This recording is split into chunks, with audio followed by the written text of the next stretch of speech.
Hi, it's Matt here from Go Green Autos. So I'm in my old Tesla Model S here, and we're just on the way over to the service centre at Milton Keynes this morning, and I'm having a few jobs done, so I thought I'll just record this before and after video. So this Tesla is a 2014 Model S 85 rear-wheel drive, and it has done 98,641 miles. And this is still under warranty just.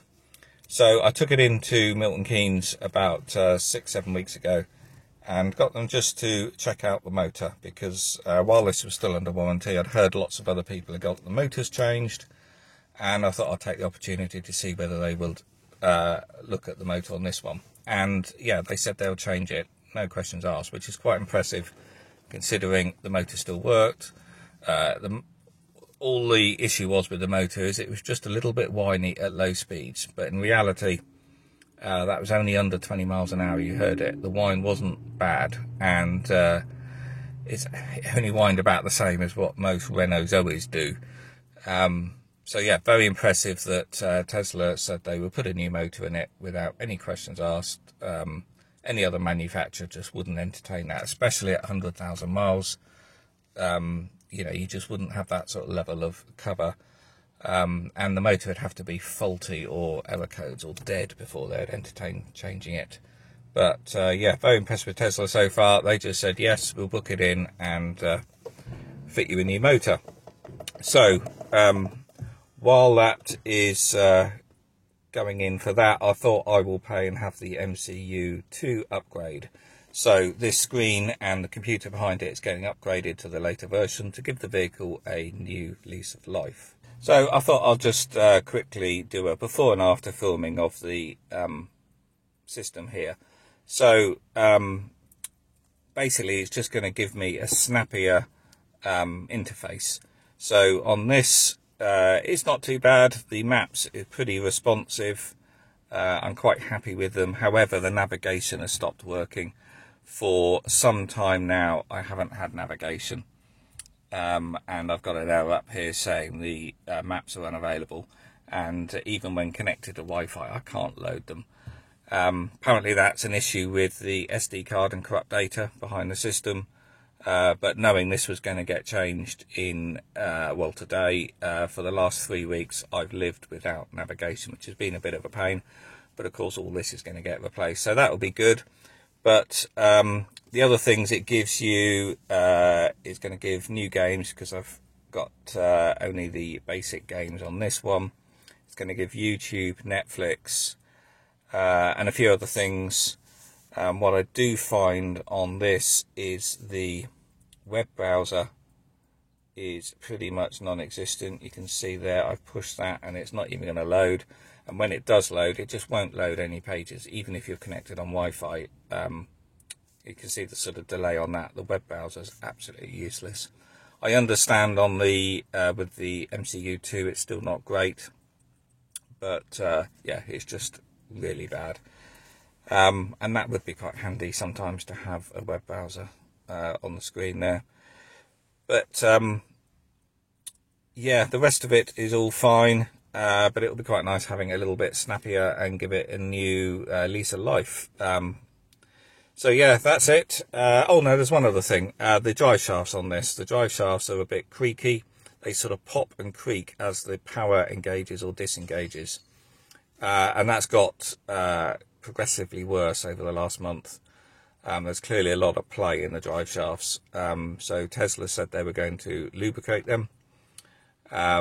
But I delayed it because they said they were going to fit a new motor. So I said, look, there's no point me waiting there last visit to take it all apart, but just combine it all with the motor, because you can have it in bits anyway. So I have a feeling now, though, that the play on the drive shafts is probably beyond a lubrication, but we'll see. I think I've got to pay for that. I'm not 100% sure. That might, if they're worn, then that might still be covered under the drivetrain warranty. So yes, going in a minute. We're just on our way to Milton Keynes now. We've just stopped here to have a McDonald's breakfast, and I'm getting a loan car. So that's the first time I've had a loan car from Tesla, so I might film that as well. and that's because we're getting the motor change, and that's a warranty job. If you're just having the upgrade here, you wouldn't get a car, but because I've combined all the jobs into one visit, I've requested a loan car, but I did have to wait about 6 to 7 weeks or so for a slot for that. But anyway, today's the day, and I thought I'll just film this before video now, and I'll do an after video later today, or maybe tomorrow, depends when they get it all done. Okay. So I've just pulled into Milton Keynes service centre. You'll never see as many Teslas as you get here, of course, including quite a few old dead ones by the looks of it over there. But anyway, Tesla operate this locker system. If I just zoom up there, you'll see these lockers there on the wall, and the spare key for, well, the key for our loan car is in one of these that we just go and help ourselves to. So I'll update you later when we collect the car. So here's the loan car. We've got to IKEA. We're going to go and spend a bit of time in there. But the loan car is a 60D Model S, of course.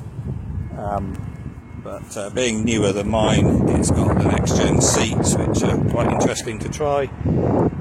And this has obviously got autopilot. So we're going to go and spend a bit of time in IKEA and hopefully get the car later on. So day 2 now. Tesla haven't finished my car yet, so I'm in the loaner car here for another day. So I thought I'd just give you an update as to what I think of it, because this is a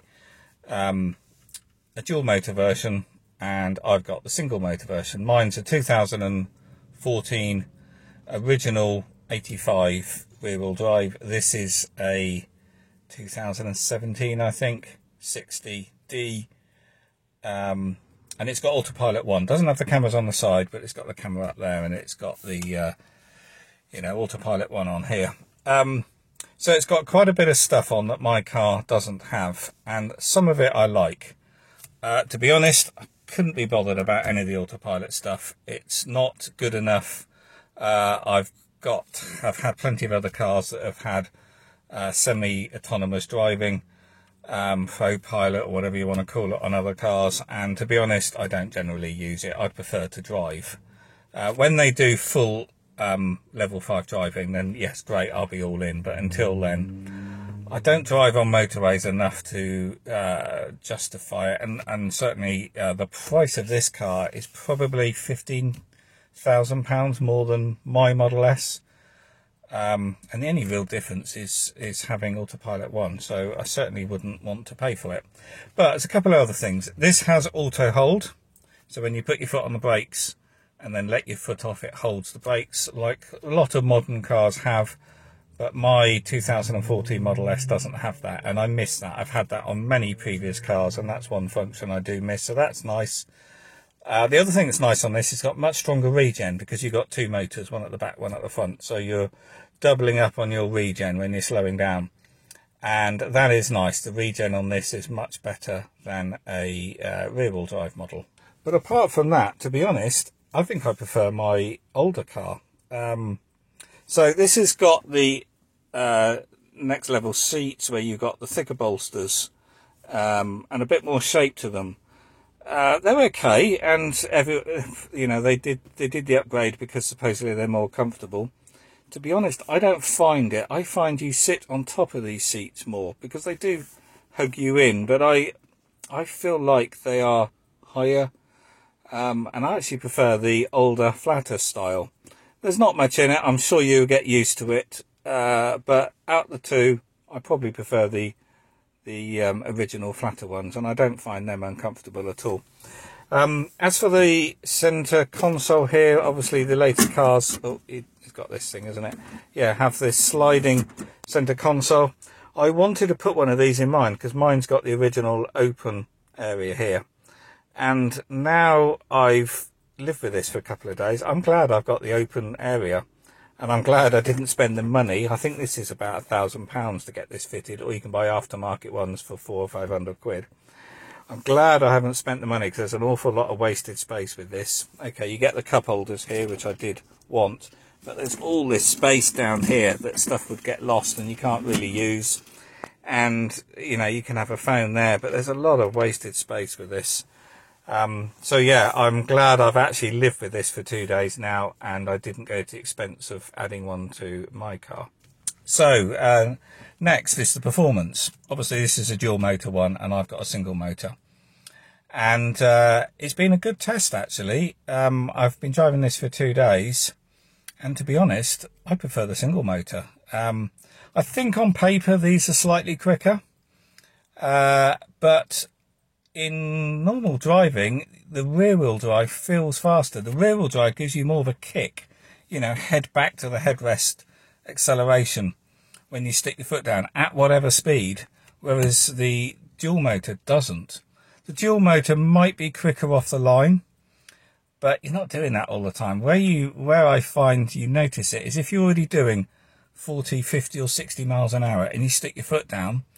On my single motor, your head still goes into the headrest. You know, you still get a kick as the acceleration kicks in. You don't on the dual motor. It's much more gentle. So consequently, I think the single motor versions feel faster. They might not be faster, but they certainly feel faster. And I think at speed, you know, dual carriageway motorway speeds, if you stick your foot down, my rear-wheel drive is significantly quicker than this. This seems to run out of puff. And I found that before when I've driven dual motor versions. And it's been a great test for me because obviously I've got an old single motor, high mileage Model S, as old as you can get.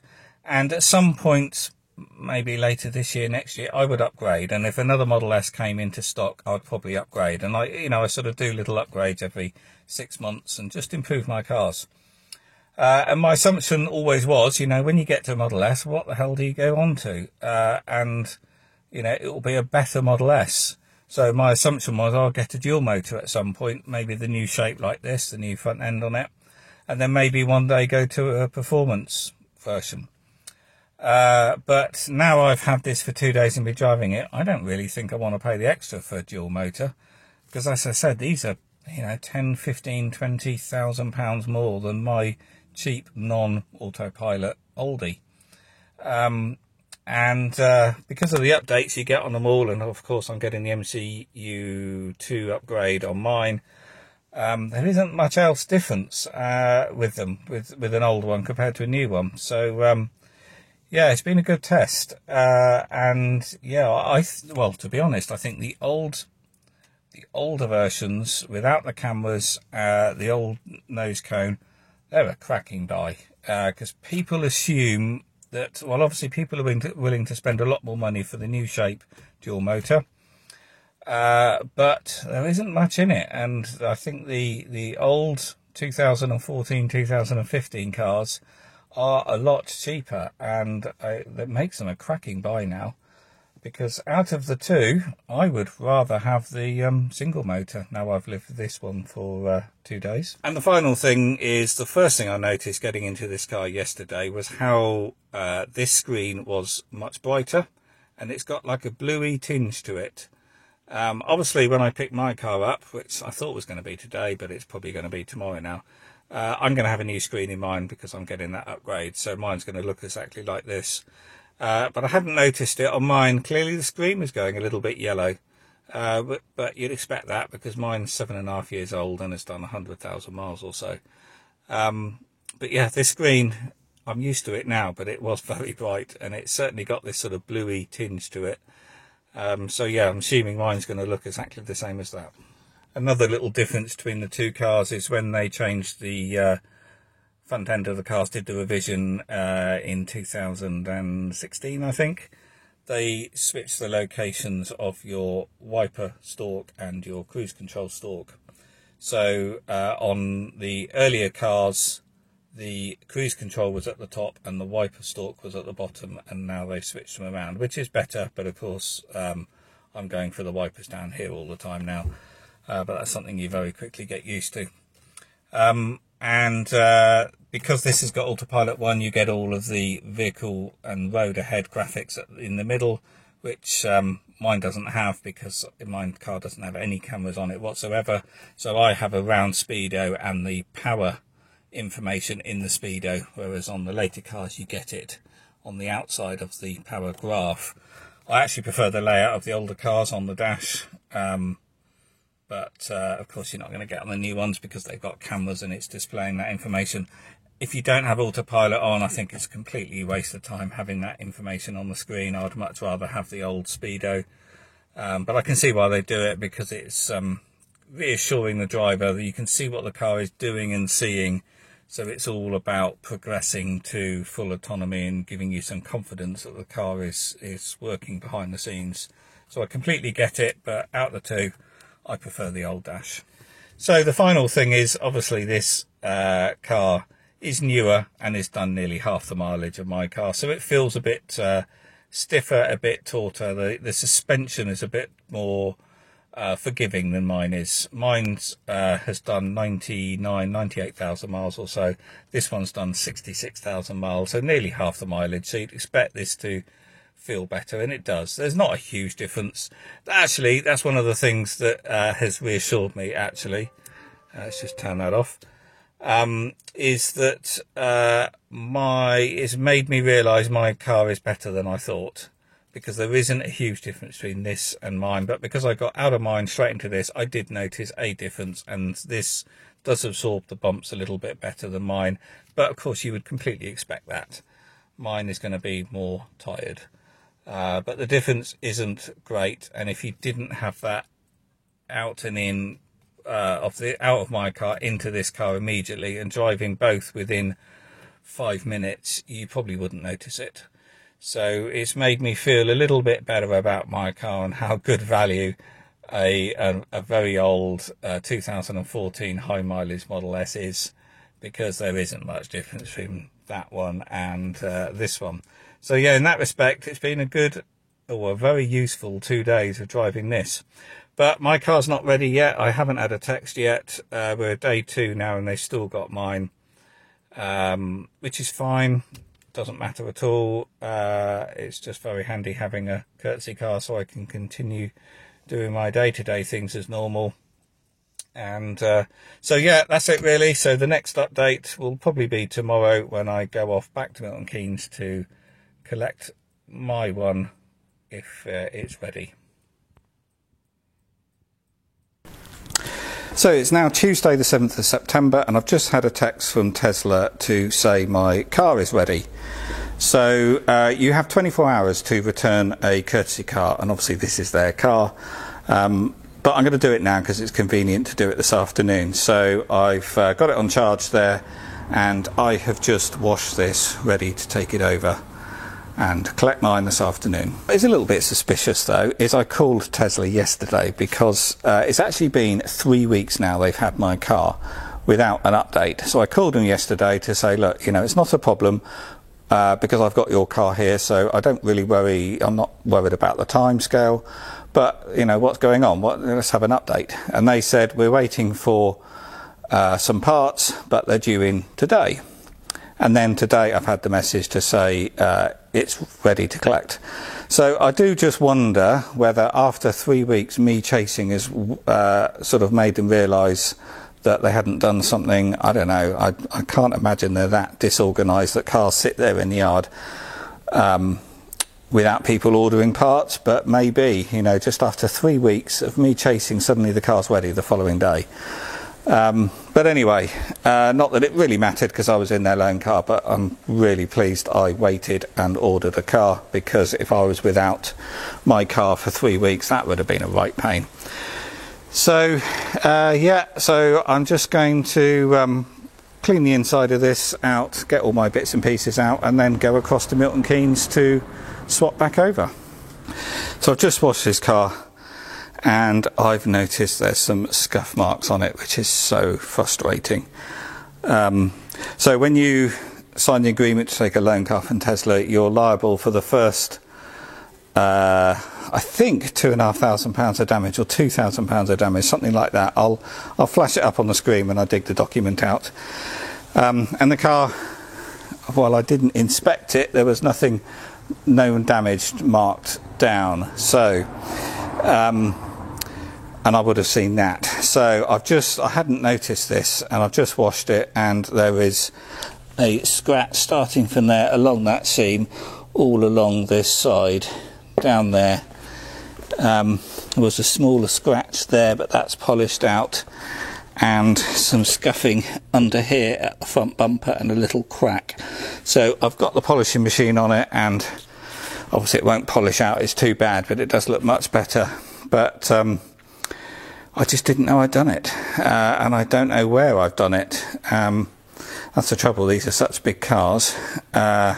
My neighbour is actually doing building work, and it is tight getting in and out of the drive now because we share a drive. And I suspect maybe I've gently scuffed some of the building products and things which are stacked up unknowingly. It's so frustrating. So it'll be interesting to see what Tesla charged me for this. If I'd have seen that, I would have got it done, because I can probably get all that done cheaper than what they're going to charge me.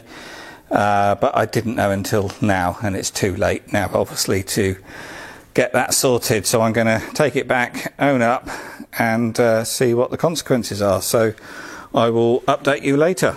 Interestingly, I can see this has had paintwork done already, because there is a drip down here in the paint, so not a particularly good job.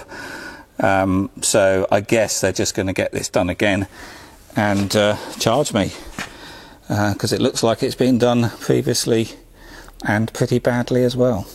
So I'm back in my car now after 3 weeks it's been. I'm here at the Milton Keynes Service Centre. So yeah, as always, collection was contactless. However, I did go into reception and tell them about the damage on the loan car. Fortunately, it was all there before and I hadn't noticed, and you don't get any sort of checkout sheet. So he came out and said, yeah, the damage on the front spoiler, the front bumper was there anyway. He thought the damage on the side was there before, and he went and asked someone else, and he's just run back in the car park actually before I drove away, and said, yeah, all fine, it was all there before. So yeah, that's great. That's a huge load off my shoulders, because I thought I was going to get charged for that. It's a good job actually, I didn't end up repairing it for them. But anyway, I'm in my Model S now. Straight away actually, it's nice to be back in the old 2014 Model S. I found with the newer cars with the upgraded seats, after about 2 hours of sitting in there, I'd get a numb bum. I much prefer the flatter seats, and straight away I've got in here, maybe it's just because it's set up for my position, but it just straight away feels more comfortable. I've had the MCU 2 upgrade here, so the navigation is now going to work, because my navigation wasn't working. Go green autos, there we go. Yeah, look at that, that's working now. So yeah, that's all good. Screen is bright like the courtesy car, and the differences you have on here, obviously being faster and snappier. We got karaoke, didn't have that before. If I go to toy box, tracks, didn't have that before. The rest of that looks the same. If I go to, hang on, I haven't got my brain switched on, entertainment, under theatre, this is all new, all of those is new. Arcade, all those games are new, that's new. Yeah, all new games, these are the original existing ones. So yeah, loads of new games. The YouTube and Netflix will be quite handy sometimes, but mainly it's the responsiveness, the way this an upgraded ECU is going to be more snappy and faster, and yeah, that should be good. So I'm going to drive back to work now, see how much quieter the new motor is on the back axle there. Should be nice and quiet now without any motor whine. I did notice actually the courtesy car, that was a dual motor one obviously, that was starting to whine a little bit. Well, maybe I was just getting used to the noise, more tuned into a slight whine on that one. But anyway, I'm going to drive this back now. There's no point telling you any more now until I've driven this and I can see the differences, and I'll also go through the bill when I'm back at the office. Okie doke. So I'm back at work now, and to be honest, it's a real joy to be back in my own car.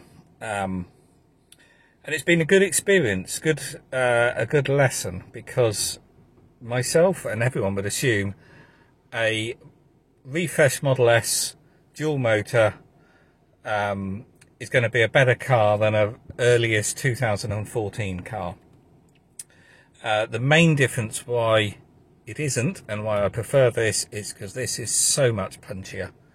It's got so much more power, and it's just really lively.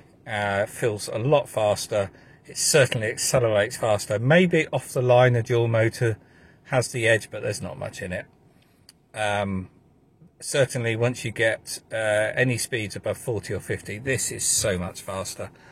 The dual motor starts slacking off, and this just keeps accelerating. And as I've said before, because I'm making this video building lots of clips over the last 3 weeks, this one just snatches you back when you accelerate. It's just so much better. So yeah, it's been a good lesson. In fact, I prefer almost everything in the earliest Model S's to the later refresh ones. Apart from the stalks, I'm forever now going for the indicators on the cruise control stalk.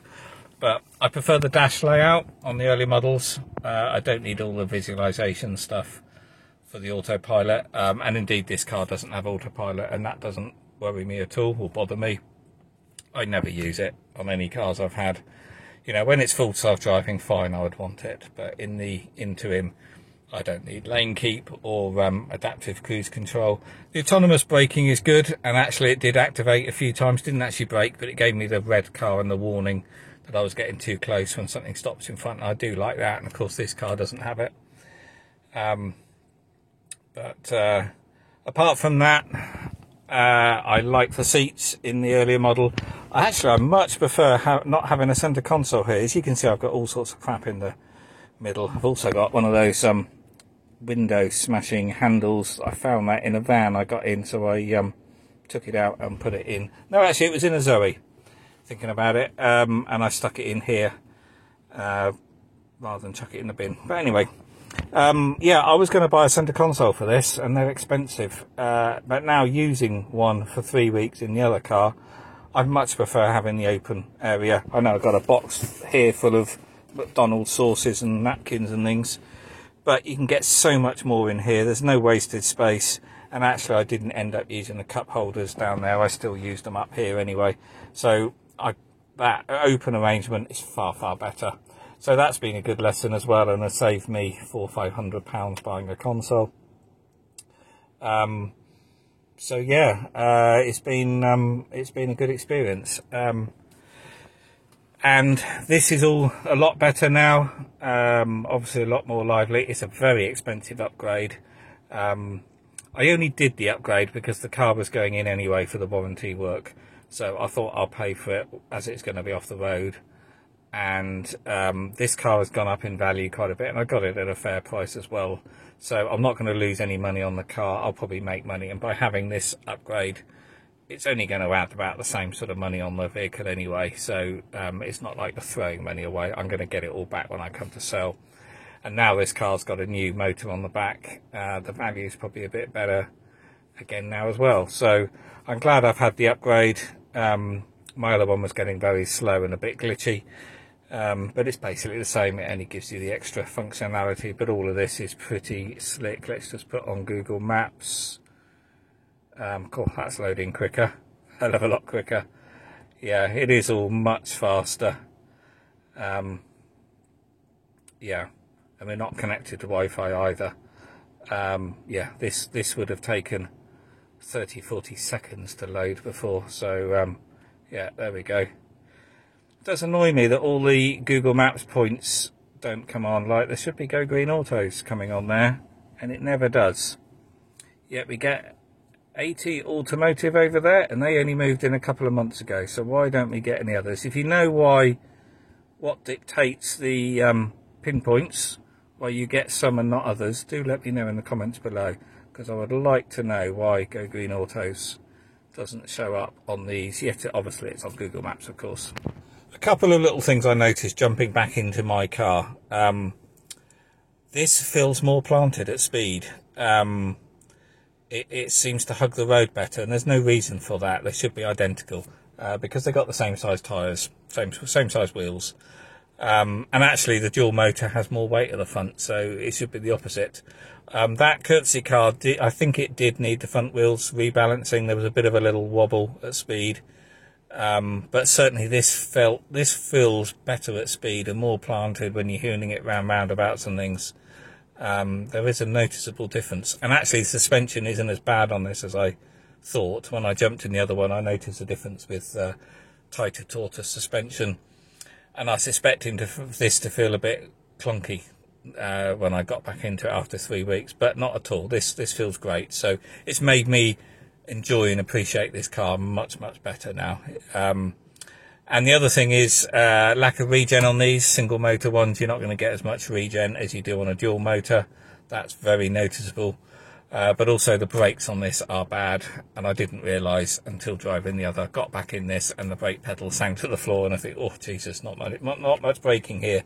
So yeah, I've got to do a brake service on this because I didn't realise how bad they were. They're fine, but it's made me realise that they're obviously not as good as they could be because the other car had far superior braking. But apart from that, yeah, not much in it. And it really has made me realise that this is a cracking car for the money. Considering the newer front-end shaped ones, you know, the revised models are £15,000 to £20,000 more. With dual motor versions, of course. I would favour a single motor first generation one every time now. I just don't see the value in the self-driving and a bit of the safety kit. Not that much value anyway. So yeah, it's made me enjoy this car even more, and I'm probably end up going to be keeping this for much longer than I've kept any other EV. So finally, let's talk about the service I got from Milton Keynes. So it went in primarily because they were going to change the electric motor, the rear wheel drive motor, under warranty. Just a reminder, this car is a 2014 and it's done 98,000 miles or so. So yes, they've done the motor. Apparently that's what was taking a long time because they're waiting for parts. I also wanted them to sort out the drive shafts because they were creaking and clunking on deacceleration and acceleration, and they were getting quite bad. It was making quite a lot of noise, and they said they would lubricate them, which I thought it was beyond that, and I thought they were going to be worn out. But anyway, they had said that was going to be £87 or so to do that job, but they've done it and not charged any money at all. Pay type basic vehicle limited warranty. No labour performed. Oh no, that's for the MCU upgrade. But yeah, they've done it. Lubricate the half shafts. They've done it all for free. There was including some safety washers. Yeah, of course they changed the washers. They haven't charged for that. There is an argument that should still be under the drivetrain warranty anyway, because this car's got another 7-8 months or so of drivetrain warranty. But they had previously quoted, as I said, and they've done it for free, so that's great. The MCU upgrade, £1,166 plus VAT. That's obviously chargeable. Another section here, Intel upgrade. Oh, that's all part of that anyway, naught. The next thing is I asked them to sort out the sunroof leaking because I was getting water dripping from the A-pillar up there. And clearly the drain channels at the top of the sunroof were blocked. I had a good go at trying to clear them with an airline, strimmer cord, vacuum cleaner. I tried everything. I just couldn't get to the drain tubes. And when it rained, the sunroof would stop working because I think there's an electrical connection that's getting submerged with water. It wouldn't. It would only half vent and it wouldn't move at all. And then water would start coming in. So anyway, that should have been chargeable, but they've done that for free as well. And I asked them while they were in to check the battery pack, just because I had seen a lot of people getting new batteries on these 85 models. And while there was nothing wrong with this battery, it's got fantastic range. I did notice sometimes that the charging is very slow on supercharging. And I know on these older models they have ramped down the charging speeds on the software just to maintain the life of the battery, which I appreciate that, but sometimes it has been very slow. So I thought while it's in, just ask them to check that, and they've checked that and not charged anything, but not given me any report as to state of health or what the battery is like. But anyway, I'm not too worried because I know the battery's all good anyway. So yeah, total price 1,400 quid including VAT. So that's just for that computer upgrade there. So overall, excellent service from them, apart from they took 3 weeks to do that, and I think that's just parts delays, but they should have been on that before, because they had 8 weeks or so notice before the car went in, because I'd booked the courtesy car and they told me all the parts would be ordered. So bad planning, I think, on their part. But you know, getting a courtesy car from them, having it for 3 weeks without any issue, not paying for all these extra bits, and obviously accepting that that damage was on the car beforehand, even though none of that was signed for or marked down. You know, any other garage could have easily charged me for that and you know, tried to say I'd done it. So that was all good, and overall really happy with the whole experience and the way they work over there with the keys in the safe, in the lockers. It's just a great experience, and very fair on the charges. I know their labour rates are high at £145 an hour, which is really top end. That's sort of Mercedes pricing, but then you expect it for these sort of cars. But they're very fair for not charging for this other work. So overall, very happy, and it will be great to get used to this a little bit more. I've got some software upgrades to download there, which I'm going to do in a minute when I connect to Wi-Fi. All the other thing is, they managed to keep all of my music. So if I go to playlists and liked songs, I've got hundreds on here. I think about 300 from memory. I took photographs of them all just so I could key it all back in afterwards. But I did put on the notes, any chance you can keep this? So I don't know whether other people are having their favourites saved on Spotify and uploaded again when they change it. But yeah, it's all saved and I haven't lost anything other than Bluetooth connections and Wi-Fi connections.